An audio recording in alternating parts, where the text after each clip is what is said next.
देखिए बच्चों, आज हम चैप्टर नंबर 2 के बारे में बात करेंगे। चैप्टर नंबर 2 पॉलिनोमियल यानी बहुपद के बारे में बात करेंगे। और इस वीडियो को, महत्वपूर्ण वीडियो, इसको आप ज़रूर देखें। इसमें हाँ बच्चों, तो हम बात कर रहे थे कि chapter number 2 10th class chapter number 2 ये 16/11 का वीडियो है। इसमें मैंने चैप्टर नंबर 2 के बारे में सभी महत्वपूर्ण नियमों और परिभाषाओं को लिया है। इसमें बिल्कुल बेसिक से समझाया है। इससे हम इसका वीडियो अपलोड कर देंगे और आप इसको जो है 2-3 बार देखें तो हर चीज़ आपको, महत्वपूर्ण टॉपिक जितने भी है, समझ में आएंगे। ठीक है, तो इसको आप प्रयास करें 2-3 बार देखने के लिए, जिससे इस चैप्टर के जो बेसिक स्ट्रक्चर है वो आपको समझ में आएगा। ठीक, तो चैप्टर नंबर 2 10th क्लास बहुपद के बारे में पहले हम बात करते हैं। बहुपद की परिभाषा है एक ऐसा बीजीय व्यंजक जिसके चर की घात धनात्मक व पूर्णांक हो तथा जिसमें केवल एक ही पक्ष होता है। ठीक, एक ऐसा बीजीय व्यंजक जिसके चर की घात, चर का मतलब होता है जैसे X Y Z U V W, यानी अंग्रेजी वर्णमाला के जो अंतिम अक्षर होते हैं उसमें कोई समीकरण लिखा होता तो वो चर कहलाते हैं। यानी कि एक्स में समीकरण हो, वाई में हो, जेड में हो। जैसे हमने लिखा ax² प्लस bx+c, तो एक्स में समीकरण हो गया तो इसमें चर एक्स हो गया। कोई समीकरण जैसे y(x² + 3x+1 है, इसमें चर y है तो ये y में समीकरण हो गया। ठीक, इसी प्रकार से 3z² + 5z+7 लिखा है, यानी जिसमें z आएगा तो z में समीकरण चर z हो गया, इसमें z में समीकरण होगा। y आता है तो y में समीकरण होगा, x आता है तो x में समीकरण। तो ये चर u v w x y z, ये सारे अंग्रेजी वर्णमाला के जो अंतिम अक्षर होते हैं वो चर कहलाते हैं।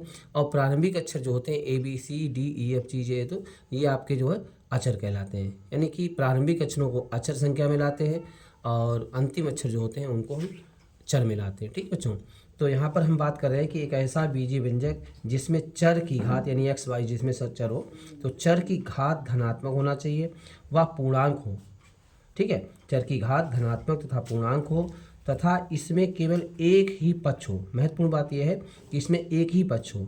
एक पक्ष मीन्स एक ही साइड हो, लेफ्ट साइड हो, राइट ना हो, तो वो बहुपद कहलाता है। ठीक है बच्चों, तो इसमें बराबर नहीं होगा, बराबर होगा जीरो जैसे लगाते हैं, कोई संख्या लिखते हैं तो बराबर नहीं होगा, तभी बहुपद होगा। अगर हमने ax² + bx+c बराबर 0 लिख दिया तो वो समीकरण हो जाएगा। मतलब समीकरण में लेफ्ट और राइट दो पक्ष होते हैं, लेकिन इसमें केवल एक ही पक्ष होता है। बात करते हैं, परिभाषा दोबारा सुनते हैं। एक ऐसा बीजीय व्यंजक जिसके चर की घात धनात्मक व पूर्णांक हो तथा जिसमें केवल एक ही पक्ष होता है बहुपद कहलाता है। जैसे हमने कुछ एग्जाम्पल लिए हैं, 2x² + 3x + 4। ठीक बच्चों, तो ये आपका बहुपद है जो त्रिपदी है। मतलब इसमें पद कितने हैं, 1 2 3, तो ये त्रिपदी है। और अधिकतम घात कितनी है, अधिकतम घात इसमें 2 है। मतलब x जो चर है, तो चर की घात को देखते हुए पूर्णांक होना चाहिए और जो है धनात्मक होना चाहिए। तो यहाँ पे x की घात अधिकतम 2 है तो ये द्विघात समीकरण हो गया और त्रिपदी हो गया। 1 2 3 पद हो गए और घात अधिकतम 2 है तो द्विघाती हो गया। लिखा जो त्रिपदी है वह द्विघाती बहुपद है। ठीक है, अर्थात ये बहुपद है। इसी प्रकार से 3x⁴ + 4x³ + 3x + 5 बहुपद है जो चार पदी है व चार घाती है। चार पद 1 2 3 4 पदी हो गए और अधिकतम इसमें घात कितनी है, चर की अधिकतम घात 4 है तो ये चार घाती हो गया। ठीक बच्चों, इसी प्रकार से 2x³ + 3x⁻⁻1 + 3 बहुपद नहीं है। क्यों नहीं है, क्योंकि यहाँ पर x की घात माइनस में आ गई। अर्थात हमने बताया कि बहुपद की घात धनात्मक होना चाहिए, यहाँ पर x की घात माइनस की आ गई, ये ऋणात्मक हो गई। और घात अगर माइनस की तो बहुपद नहीं होगा। ठीक बच्चों, इसी प्रकार से 4x⁻³ + 2x⁻1/2 + 5x+1 लिखा है, ये भी बहुपद नहीं है क्योंकि यहाँ पर x की घात पूर्णांक नहीं है। 1/2 घात आधी होती है और आधी घात पूर्णांक नहीं है। तो अगर चर की घात आपकी पूर्णांक नहीं है तो बहुपद नहीं होगा। यहाँ पे x की घात 1/2, 1/2 का मतलब आधी घात, और आधा पूर्णांक नहीं होता है। पूर्णांक का मतलब पूरी संख्या हो। ठीक है, तो यहाँ पे चर की घात पूर्णांक नहीं है इसलिए बहुपद नहीं है, क्योंकि यहाँ x की घात 1/2 आ रही है जो घात पूर्णांक नहीं है। ठीक है बच्चों, आगे बढ़ते हैं। इसके बाद लिखा है अगला example 5x3 plus 7x5/2 plus 3x+1 भी बहुपद नहीं है, क्योंकि यहाँ पे x5/2 5/2 5 का आधा अर्थात 2.5 होता है, और 2.5 होता तो ये पूर्णांक नहीं है, इसलिए बहुपद नहीं होगा। अगला एग्जाम्पल 7x² प्लस 7x+1 एक बहुपद है, क्योंकि यहाँ पे x की घात धनात्मक भी है और पूर्णांक भी है। अगला एग्जाम्पल है 2x³ प्लस 5 √x+ 7 बहुपद नहीं है, क्योंकि यहाँ पर x रूट में आया और x में रूट में है, तो यहाँ पे कर्ण की घात 2 होती है, और इसको जब बाहर निकालें तो x की घात 1/2 हो जाएगी। ठीक है, रूट में अगर x आता है तो बहुपद नहीं होगा। ठीक, तो ये बहुपद नहीं है, क्योंकि यहाँ पे x की घात पूर्णांक नहीं है, यहाँ पे x की घात 1/2 आ जाएगी, इसलिए बहुपद नहीं होगा। अगला एग्जाम्पल है 3x4 plus 5x² plus √3x+1 बहुपद है। अब आप सोच रहे हैं यहाँ भी रूट लगा, लेकिन यहाँ रूट x पे नहीं लगा, यहाँ रूट संख्या पे लगा। जब संख्या पे रूट होता है तो वो बहुपद होगा, x पे रूट नहीं होना चाहिए। x पे रूट है, अगर घात आपकी पूर्णांक नहीं आती है तो बहुपद नहीं होगा। ठीक है, तो बच्चों ये आपका बहुपद है, क्योंकि यहाँ पे जो है संख्या पे रूट लगा है, तो ये आपका बहुपद होगा। और कितने पदी होगा? 1 2 3 4 पदी होगा। इस बहुपद में अधिकतम घात कितनी है? 4 है, क्योंकि यहाँ पर घात 0 है, यहाँ पर x घात 1 है, यहाँ पे x घात 2 है, यहाँ पर 4 है, तो अधिकतम 4 घात है। ये 4 घातीय बहुपद हुआ, यानी इसमें घात 4 होगी अधिकतम, तो 4 घातीय होगा, और 4 पद हैं तो 4 पदी होगा। ठीक है, ये बहुपद है। ठीक है बच्चों, इसके आगे अब बच्चों कुछ हम परिभाषाएं लेकर आए हैं, उन परिभाषाओं को भी देखें। जैसे लिखा है रैखिक बहुपद, कुछ परिभाषाएं महत्वपूर्ण हैं, इनको भी जानना जरूरी है, तो आशा करते हैं आपको समझ में आएगा। रैखिक बहुपद के बारे में बताएं, जिस बहुपद की केवल एक घात हो, मतलब चर की घात केवल एक हो, जिस बहुपद की केवल एक घात हो अर्थात चर में घात एक हो, तो रैखिक बहुपद कहलाता है। फॉर एग्जाम्पल जैसे 2x+1, यहाँ पर x घात अधिकतम में एक घात लिखते नहीं है, यहाँ पे x घात 1 है, इसलिए रैखिक बहुपद होगा। 3x+5, इसमें x घात 1 है, इसलिए रैखिक बहुपद होगा। 8x+6, इसमें एक घात है, बहुपद रैखिक होगा। यहाँ पर केवल एक पदी, ये तो दो पदी हो गया, एक दो पदी हो गया, ये दो पदी हो गया, ये दो पदी हो गया, लेकिन यहाँ पर केवल x लिखा हो, यहाँ पे x घात 1 है, तो ये बहुपद होगा, रैखिक बहुपद होगा। लेकिन यहाँ पर एक पदी रैखिक बहुपद होगा, क्योंकि पद एक है तो एक पदी होगा, और रैखिक इसलिए क्योंकि एक घात है। ठीक है, 5x ये भी एक पदी है, और यहाँ पर x घात 1 होगी, ये भी आपका एक पदी रैखिक बहुपद होगा। ये दो पदी बहुपद है, दो पदी रैखिक बहुपद, और ये एक पदी है, लेकिन रैखिक बहुपद सभी हैं, क्योंकि सभी में x घात 1 है। ठीक है बच्चों, तो रैखिक बहुपद के बारे में समझ गए होंगे। अब आता है द्विघात बहुपद। द्विघात बहुपद वह बहुपद जिसकी अधिकतम घात 2 हो, अर्थात ऐसा बहुपद जिसमें चर की अधिकतम घात 2 हो, अर्थात चर की घात अधिकतम 2 हो, तो रैखिक द्विघात बहुपद कहलाएगा। तो द्विघात बहुपद कहलाएगा। जैसे 2x² प्लस 5x+1, ठीक है, तो या 3x² प्लस 8x प्लस 5, क्योंकि यहाँ पे x घात 2 आ रहे, अधिकतम x घात 2 है, तो ये आपका द्विघात बहुपद हो गया। इसमें x की अधिकतम घात 2 है, तो ये भी द्विघात बहुपद हो गया। ठीक है, तो ऐसा बहुपद जिसमें x की या चर की अधिकतम घात 2 होती है, द्विघात बहुपद कहलाता है। आते अगले टॉपिक पे आते हैं, त्रिघात बहुपद। ऐसा बहुपद जिसमें चर की अधिकतम घात 3 हो, वह त्रिघात बहुपद कहलाता है। जैसे 2x³ यानी 2x घात 3 प्लस 5x² प्लस 7x+1, यहाँ पे x की अधिकतम घात 3 आ रही है, सबसे बड़ी घात 3 आ रही है, तो ये त्रिघात बहुपद हो गया। अगर पद की बात की जाए तो 1 2 3 4 4 पद हो गए। ठीक है बच्चों, अब आगे बढ़ते हैं। इसके बाद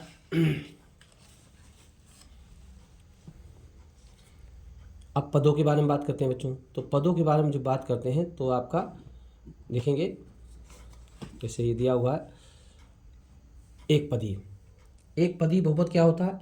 एक पदी बहुपद। अब यहाँ पदों की बात करते हैं। एक पदी जिसमें एक पद हो, वह जिस बहुपद में केवल एक ही पद होता है, वो आपका एक पदी बहुपद कहलाता है। जैसे 2x एक ही पद है, बहुपद एक पदी हो गया।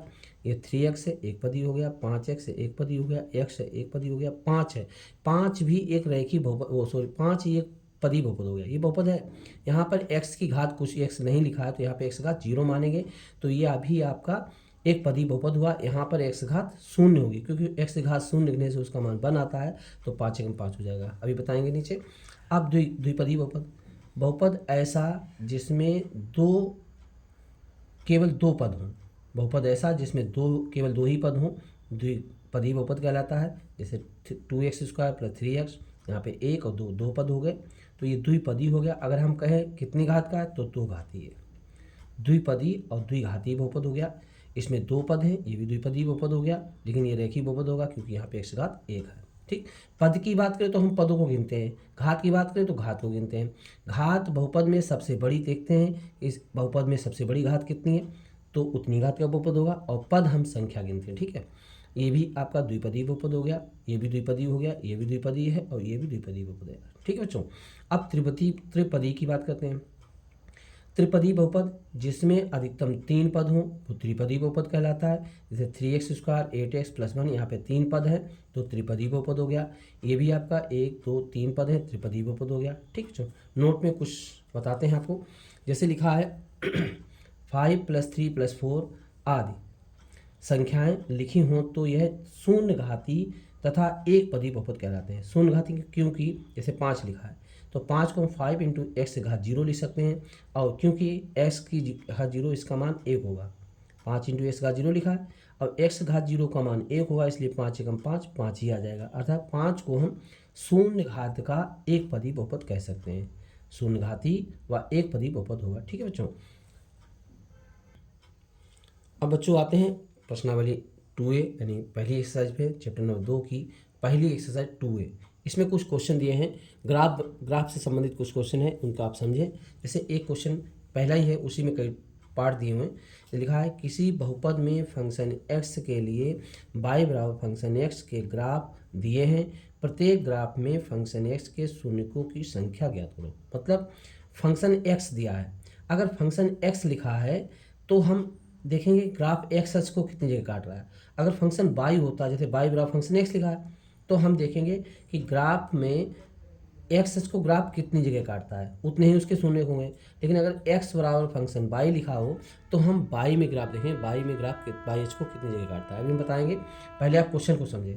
लिखा है फंक्शन एक्स के लिए बाई बराबर फंक्शन एक्स के ग्राफ दिए हैं, तो प्रत्येक ग्राफ में फंक्शन एक्स के शून्य माने होता है मूल शून्यक मान एक ही बात होती है।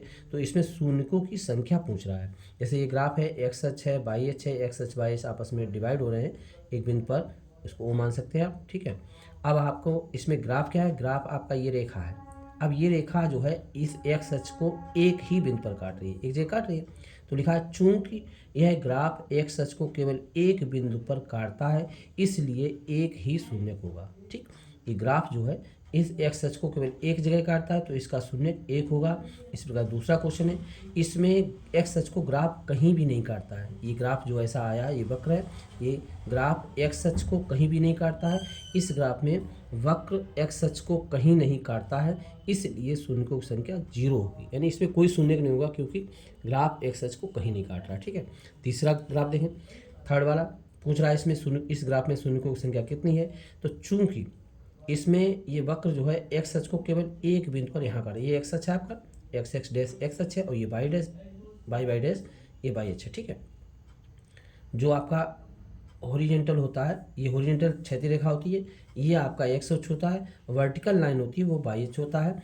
तो एक्स अक्ष को ये ग्राफ केवल एक ही बिंदु पे काटता है, इसलिए इस वक्र यानी इस ग्राफ का केवल एक ही शून्यक होगा। लिखा है इसमें ग्राफ एक्स अक्ष को केवल एक बिंदु पर काटता है, इसलिए शून्यकों की संख्या 1 होगी, ठीक है बच्चों।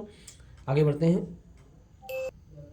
अगला क्वेश्चन है क्वेश्चन पार्ट 4। इसमें वाई अक्ष है, एक्स अक्ष है, एक्स एक्स डैश, ठीक है, वाई वाई डैश।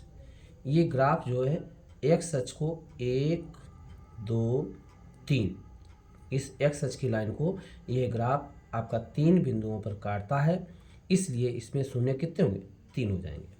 इसमें ग्राफ एक्स अक्ष को 3 बिंदु पर काटता है, इसलिए शून्यकों की संख्या 3 होगी। आ गया होगा समझ बच्चों, ठीक है। अब एक क्वेश्चन इससे अलग डिवाइड लेते हैं। जैसे उसमें था फंक्शन एक्स के लिए बाई बराबर फंक्शन एक्स था, लेकिन यहाँ पे उल्टा है, यहाँ पे फंक्शन बाई के लिए लिखा है, फंक्शन बाई के लिए एक्स बराबर फंक्शन वाई। उसमें था बाई बराबर फंक्शन एक्स, लेकिन यहाँ पर एक्स बराबर फंक्शन वाई है। जब फंक्शन बाई दिया हो तो बाई अक्ष को ग्राफ देखेंगे कितनी जगह काट रहा है, अगर फंक्शन एक्स है तो एक्स अक्ष को कितनी जगह ग्राफ काटता है, ठीक है। तो यहाँ पे फंक्शन बाई है, तो लिखा है फंक्शन बाई के लिए एक्स बराबर फंक्शन बाई के ग्राफ दिए हैं, तो शून्यकों की संख्या ज्ञात करना हो तो क्या करें, हम देखेंगे कि ग्राफ बाई अक्ष को कितने बिंदु पर काटता है, ठीक है। ऐसी कंडीशन में हम देखेंगे कि ग्राफ बाई अक्ष को कितनी जगह काटता है। तो ये हमने एग्जाम्पल लिख दिया आपको, ठीक है। तो इसमें ग्राफ जो है वो बाई अक्ष को 1 2 3 4 बिंदु पे काटता है, ठीक है। तो यहाँ पर कितने हैं समीकरण शून्य होंगे, लिखा है इसमें ग्राफ बाई इसको 4 बिंदु पर काटता है, इसलिए शून्य की संख्या 4 हुई। ठीक है बच्चों, आ गया होगा समझ में। तो अब अगला टॉपिक है, कुछ हमने महत्वपूर्ण बातें लिखी हैं। कोई बहुपद या समीकरण जितनी घात का होता है उसके उतने ही शून्यक होते हैं। ठीक है, कोई बहुपद जितनी घात का होता है उसके उतने ही शून्यक होते हैं बच्चों। तो यहाँ पर लिखा है कोई बहुपद या समीकरण जितनी घात का होता है उसके उतने ही शून्यक या मूल होते हैं। जैसे 2x + 1 यहाँ पर एक घात है, बहुपद एक घात का है, इसलिए इसका शून्यक या मूल 1 होगा। 2x² + 7x + 1 बहुपद द्विघाती है, इसमें दो घात अधिकतम है, दो घाती है तो इसके दो मूल शून्यक होंगे। ठीक है, 3x³ + 7x² + 8x + 1 बहुपद त्रिघाती है तो इसके 3 शून्यक होंगे। ठीक है बच्चों, तो इस प्रकार से आप समझ सकते हैं। अब हम समझते हैं समीकरण क्या होता है। अभी तो बहुपद के बारे में बात कर रहे थे, अब समीकरण की बात करेंगे कि समीकरण क्या होता है बच्चों। तो समीकरण की बात करते हैं तो जैसे लिखा है ऐसा बीजीय व्यंजक जिसमें दोनों पक्ष हों समीकरण कहलाता है। ठीक है बच्चों, ऐसा बीजीय व्यंजक जिसमें दोनों पक्ष होते हैं लेफ्ट और राइट समीकरण कहलाता है। जैसे आपका लिखा 2x² + 7x + 1 = 0। अगर जीरो ना होता, केवल आपका 2x² + 7x + 1 होता तो बहुपद कहलाता, लेकिन इसमें 2x² + 7x + 1 = 0 लिख दिया, यानी हमने लेफ्ट और राइट दोनों पक्ष लिए हैं तो ये आपका समीकरण बन गया। 8x³ + 7x² + 6x + 5 = 2x + 1 लिखा है तो ये भी आपका समीकरण होगा, क्योंकि इसमें लेफ्ट और राइट दोनों पक्ष हैं। जब लेफ्ट और राइट दो पक्ष होते हैं तो आपका समीकरण होता है, और जब एक ही पक्ष होता है तो आपका बहुपद कहलाता है।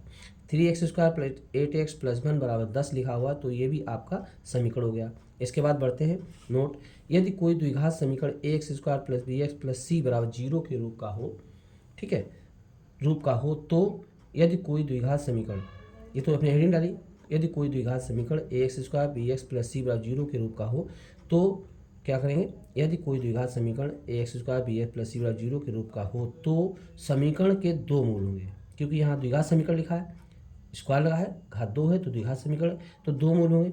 और यदि हम मान लें कि बहुपद के मूल अल्फा और बीटा हों, तब हम क्या करेंगे, तो यहाँ से मूलों का योग और मूलों का गुणन का फार्मूला देख सकते हैं। ठीक है, ठीक बच्चों, तो यहाँ आपका समीकरण ax² bx + c = 0 के रूप का है, द्विघात समीकरण है तो इसके दो मूल होंगे। मूल अगर हमने अल्फा बीटा माने हैं तो मूलों का योग अल्फा + बीटा = -b/a होगा, और मूलों का गुणन अल्फा × बीटा = c/a होगा। ठीक है बच्चों, अल्फा, जहाँ अल्फा और बीटा समीकरण के मूल हैं या मान हैं या शून्यक हैं, ठीक है, जबकि a, b, c समीकरण में क्रमशः x² x और के गुणांक व अचर पद है। मतलब a आपका x² का गुणांक a है, x का गुणांक b है, अचर पद c है।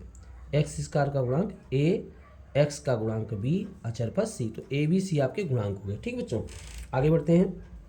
हमने मूलों का योगफल सुन लिया, निकाल लिया, और मूलों का गुण निकाल लिया। अब बच्चों एक क्वेश्चन लेते हैं उदाहरण के लिए। जैसे हमने लिखा है यदि कोई समीकरण 2x² + 3x + 7 = 0 लिखा है तो इसके मूलों का योग और गुणन कैसे निकालते हैं उसके बारे में बताते हैं। तो मूल आपके अल्फा बीटा मान लेंगे। अब x² का गुणांक a होता है तो a बराबर आपका 2 दिया है, x का गुणांक b होता है तो b बराबर कितना हो गया, 3 हो गया, अचर पद कितना 7 हो गया, यानी a बराबर 2, b बराबर 3 हो गया और c बराबर 7 हो गया। ठीक है, अब मूलों का योगफल का सूत्र पढ़ा आपने, alpha + beta = -b/a, alpha + beta = -b/a बराबर माइनस चिन्ह लगाएंगे, और b का मान 3 है तो 3 रख देंगे, और a का मान 2 है तो 2 रख देंगे, अर्थात मूलों का योगफल -3/2 आ गया। इसके बाद मूलों का गुणन देखेंगे तो अल्फा × बीटा = c/a होता है, तो c का मान आपका 7 है तो 7 रख दिया, और a का मान आपका 2 है तो 2 रख दिया, c/a, c ये है और a ये है, तो 7/2 मूलों का गुणन हो गया। ठीक है बच्चों, आशा करते हैं कि आपने ये क्वेश्चन समझा होंगे और ये क्वेश्चन आपके समझ में आए होंगे। तो इस बेसिक स्ट्रक्चर को आप 2-3 बार रिपीट करें, इन नियमों को, इन परिभाषाओं को आप 2-3 बार देखें और इसके बाद दोहराएं, तो आशा करते हैं आपको समझ में आएगा। इसके बाद कल मिलेंगे अगले टॉपिक में, इसी के आगे इस चैप्टर को आगे बढ़ाएंगे। तो आप इस वीडियो को बार बार देखें, शेयर करें, कमेंट करें और सब्सक्राइब करें।